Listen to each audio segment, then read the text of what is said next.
En la actualidad, masas de agua como los océanos, los lagos y los ríos cubren más del 70% de la superficie terrestre. Hace miles de millones de años, cuando la Tierra aún era joven, había aún menos tierra que ahora, y muchos científicos creen que la mayor parte del planeta estaba cubierta por los océanos. Hola a todos. Según muchos expertos, la vida se originó en el mar. Pero esto ya no nos sorprende. Por otra parte, ¿cuándo y cómo llegó la vida a Tierra? Esto puede parecer sencillo a primera vista, pero en realidad es una cuestión bastante compleja. En esta ocasión, nos gustaría que juntos resolviéramos este problema. Así que, para todos aquellos que quieran saber la respuesta, comencemos rápido.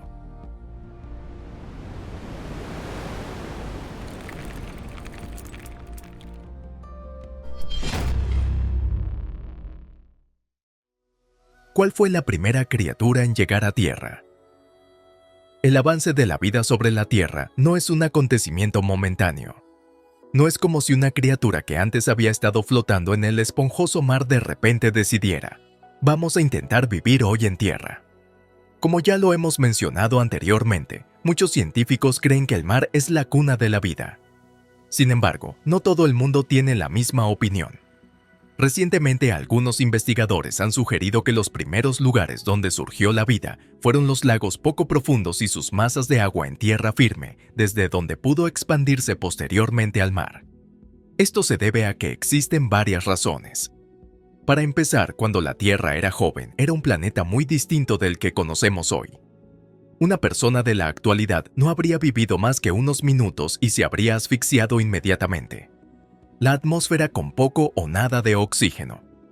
Las únicas sustancias que se encontraron en grandes cantidades fueron sustancias peligrosas como el dióxido de carbono, el metano, el sulfuro de hidrógeno y el amoníaco. Esto significa que las primeras formas de vida eran probablemente criaturas anaerobias que no necesitaban oxígeno. Además, la ausencia del oxígeno significa que no hay capa de ozono, y la ausencia de la capa de ozono significa que el medio ambiente también estaba expuesto a una radiación ultravioleta ilimitada. Y el segundo punto. La razón es que la Tierra aún no se había enfriado y el medio ambiente no se había asentado lo suficiente. En aquella época, los terremotos, las erupciones volcánicas y otras catástrofes eran frecuentes en la Tierra. La Luna recién nacida estaba mucho más cerca de la Tierra que ahora, a solo 170.000 kilómetros de ella.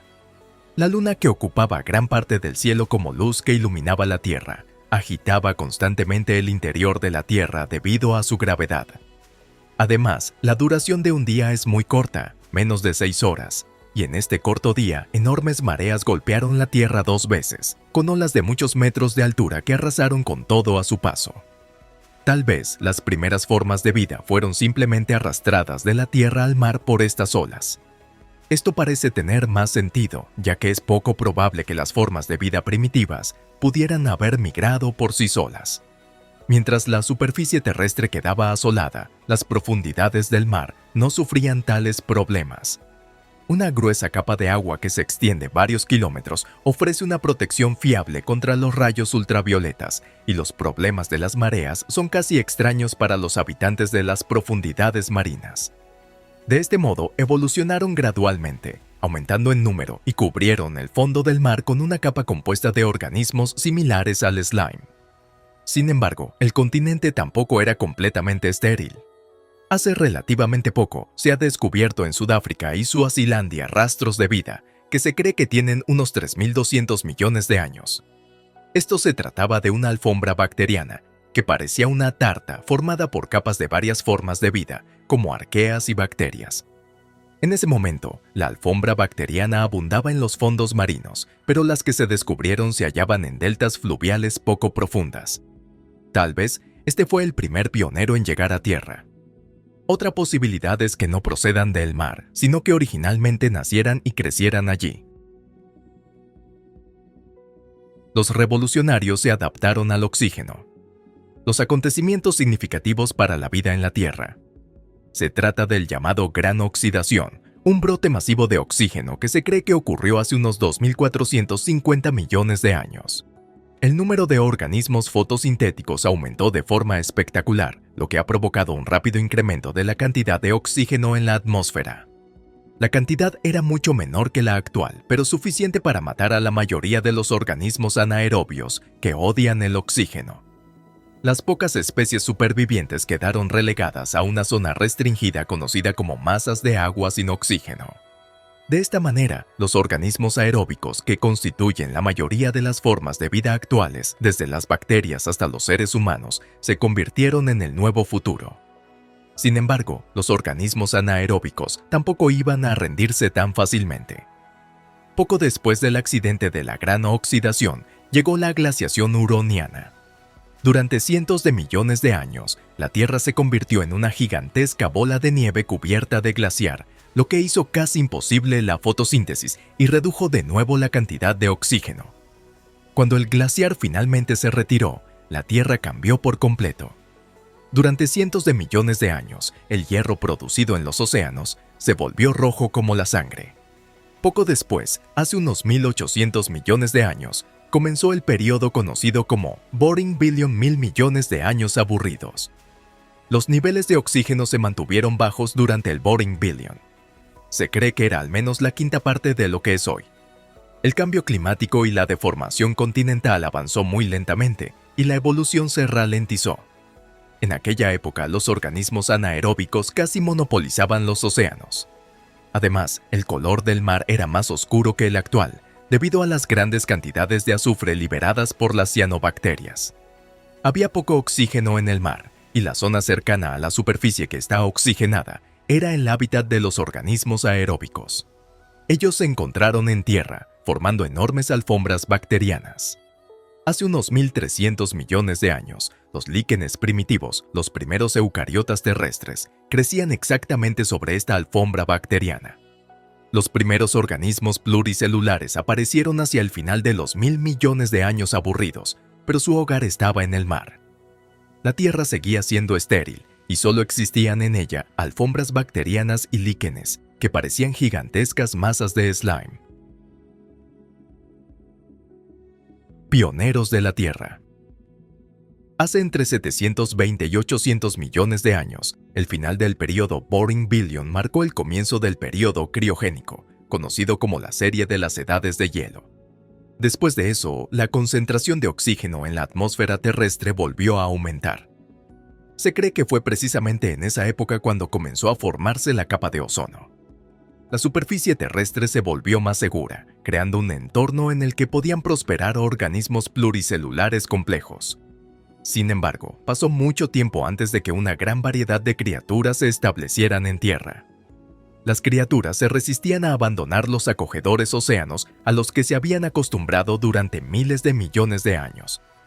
Solo en el período cámbrico y en el período ordovícico aparecieron y florecieron algunas especies muy exóticas e inusuales de moluscos, esponjas y equinodermos, seguidas de artrópodos y peces. Por otra parte, en tierra la situación seguía siendo aburrida. Algunos habitantes del mar, como por ejemplo, el escorpión marino gigante de tamaño humano Megalograptus, visitaba la tierra para poner huevos, pero esto era poco frecuente. Las únicas plantas que saltaban fuera del agua eran plantas primitivas similares a los musgos, pero incluso su hábitat se limitaba a la orilla del agua. Y hace entre 443.8 y 419.2 millones de años, durante el período silúrico, aparecieron en tierra las primeras especies relacionadas con la actual Lycopodium clavatum y la ya extinguida planta en forma de trompeta Cooksonia. Estas plantas eran criaturas muy primitivas y vulnerables, sin forma de defenderse de los animales. Sin embargo, afortunadamente no habían animales que se los comieran. Aunque miden menos de 10 centímetros de altura y se reproducen por el transporte de sus esporas por el viento, dieron origen a las diversas plantas terrestres que aparecieron más tarde. Y en el período devónico, helechos gigantes como el Archaeopteris, al que los científicos llaman el árbol más antiguo, ya formaban magníficos bosques y cubrían la tierra. Fue precisamente durante el período devónico cuando muchas especies de animales empezaron a atreverse a vivir en tierra, en lugar de limitarse a pasar por allí de manera ocasional. Los pioneros son los miriápodos del período silúrico tardío, que se cree pertenece a los diplópodos y se considera el primer animal conocido que respiró en la atmósfera. La evolución de una especie conocida como Sarcopterygios a un anfibio completo también se produjo durante el período devónico. Por ejemplo, Ichthyostega prefería el agua, pero se sentía bastante cómodo en tierra. También había un ágil Stereospondili correteando entre los arbustos cerca de la orilla. Quizás su alimento fuera el primer insecto del orden Archaeognathos. Hasta aquí termina el video de hoy. Muchas gracias a todos por vernos. ¿Les ha gustado? La diversidad de la vida, como los anfibios y los artrópodos primitivos. Durante el período carbonífero se produjo el nacimiento de los reptiles, los insectos evolucionados y muchas otras especies hoy extinguidas. La expansión gradual de los organismos vivos hacia la Tierra comenzó poco a poco y se hizo cada vez más audaz, y el camino evolutivo condujo a la creación de los dinosaurios, las aves, las bestias y finalmente los seres humanos. Pero eso lo veremos en otro video. Por ahora, suscríbanse al canal, denle al me gusta y compártanlo en las redes sociales. Les agradecemos sinceramente a todos ustedes por su interés. Así que nos vemos pronto. Adiós.